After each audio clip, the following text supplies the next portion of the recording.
Hello all. நம்ம இப்போல்லாம் கேள்விப்படுறது ரொம்ப உப்பு, காரம், புளிப்பு, அப்புறம் ஃப்ரைடு ஐட்டம்ஸு இதெல்லாம் நிறைய சேர்த்துட்டோன்னா நம்ம உடம்பு கெட்டு போயிடும். நம்மளால் ஹாப்பியாக இருக்கவே முடியாது.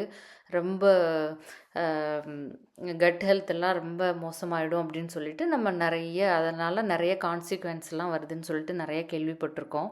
இதை ஒரு 5000 வருஷத்துக்கு முன்னாடி கிருஷ்ணர் பகவத்கீதை ஸ்லோகத்தில் சொல்லியிருக்காரு. நான் சும்மா பகவத்கீதா ஸ்லோகம் படிக்கிறதுக்காகவே சான்ஸ்கிரிட் படித்து அதில் ரொம்ப அப்படியே புரிஞ்சுக்கணும் அப்படின்றதுக்காக நான் சான்ஸ்கிரிட்டும் கற்றுட்டு பகவத்கீதா ஸ்லோகத்தையும் வாசிப்பேன்.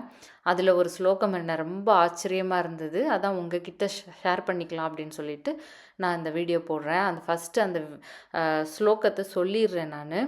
அது சாப்டர் 17 9th ஸ்லோகம். அதில் சொல்லியிருக்காங்க, கத்வம்லா லவணத்தி உஷ்ண தீக்ஷண ரூக்ஷா விதாஹின ஆஹார ராஜஸ்யேஷ்டா துக்க சோகாமய பிரதாகா.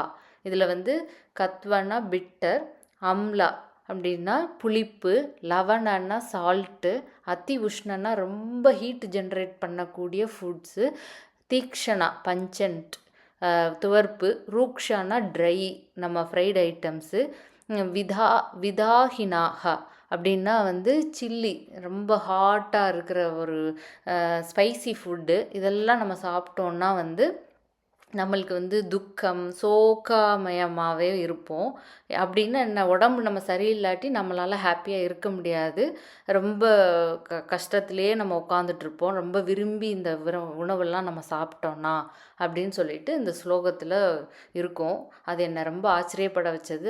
5000 வருஷத்துக்கு முன்னாடியே நம்மளுக்கு இதுதான் சாப்பிட்ணும் அப்படின்னு சொல்லிட்டு நம்ம பெரியவங்க சொல்லியிருக்காங்கன்னு நினைக்கும் போது ரொம்ப சந்தோஷமாக இருக்குது.